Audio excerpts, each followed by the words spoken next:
You know, navigating the business world can feel a lot like driving in a brand new city with no map.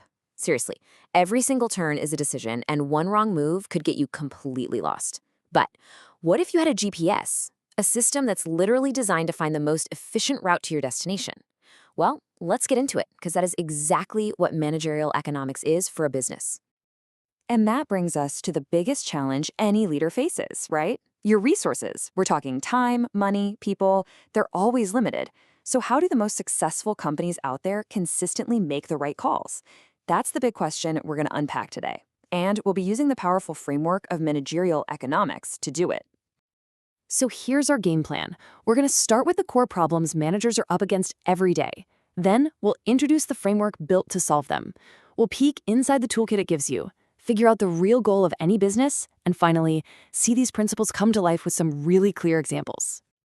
All right, so let's start with what it's really like on the ground. What does this decision dilemma actually look and feel like day in and day out? Well, it looks like this: a constant, non-stop stream of high-stakes decisions. What price do we set for our product? Which new idea is actually worth launching? How many units should we make? Where in the world do we invest our limited capital? And how do we handle risk? These are not abstract, textbook questions. These are the choices that decide if a company is going to thrive or if it's going to fail.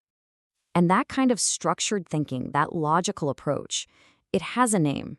It's the solution that brings real data and logic to all of these super complex problems. And this quote from Spencer and Siegelman just nails it. It's not about dusty, old, abstract theory. It's about taking these really powerful economic ideas and putting them right into the hands of managers so they can make smarter plans for the future. It's all about bridging that gap between theory and what happens in the real world. So let's boil that down even more. You take economic theory, which, helps you understand how the market works. You mix in some decision science tools, which help you analyze data, and you apply both of them with one single purpose: to hit your company's goals in the most efficient way you possibly can. It's all about working smarter, not just harder. So, if managerial economics is a framework, what are the actual tools inside the box? Come on, let's open it up and see what we're working with. Okay, the first set of tools comes from economic theory, and it's got two main sides. Now, microeconomics is really the star of the show here. It's all about the nitty-gritty details of your business, like how to price one single product or understand your customers. But you absolutely can't ignore macroeconomics. That's the big picture, stuff like inflation or national economic growth that creates the whole environment your business has to survive in. Now, the other side of this toolkit is decision science. This is where the math really shines. Mathematical economics lets you build these models of your business problems, turning theory into nice, clean equations. And then, and this is the cool part, econometrics takes those models and tests them against actual real-world data. It lets you see what's really working and even helps you forecast what might happen next. This is how you go from just guessing to actually knowing.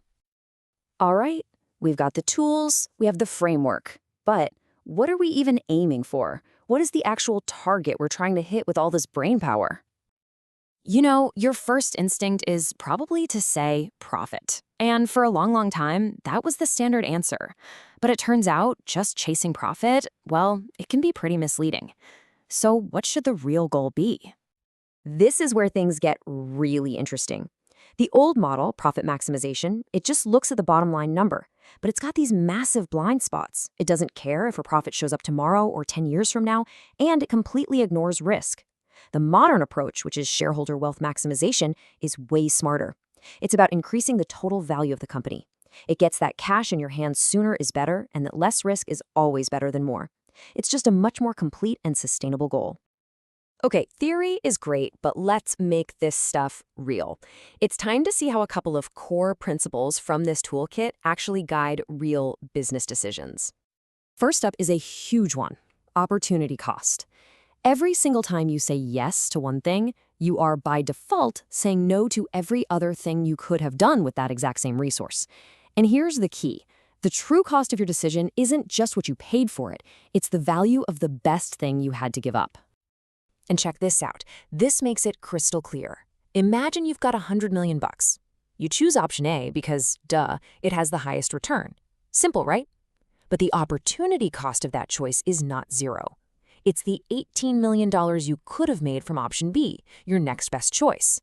That profit you gave up, that is a very, very real cost of your decision.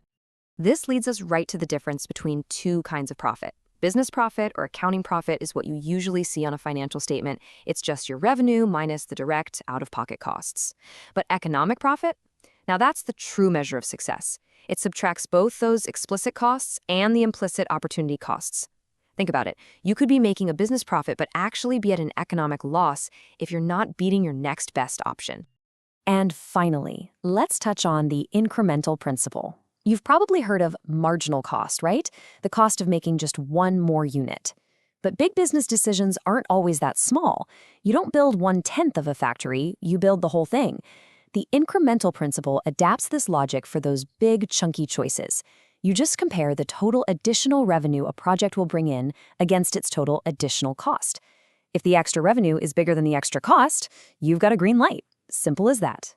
So what's the big takeaway from all this? It's that managerial economics isn't just some academic exercise. It's a real, rational, data-driven framework for making better, smarter, and way more efficient business decisions. It's the compass that helps you cut through the noise and find the best path to your goals. So I'll leave you with this final thought. Whether it's in your business or just in your own life, the next time you face a big choice, don't just ask what you stand to gain. Ask yourself, what is the absolute best alternative I'm giving up to get this? What's the hidden opportunity cost?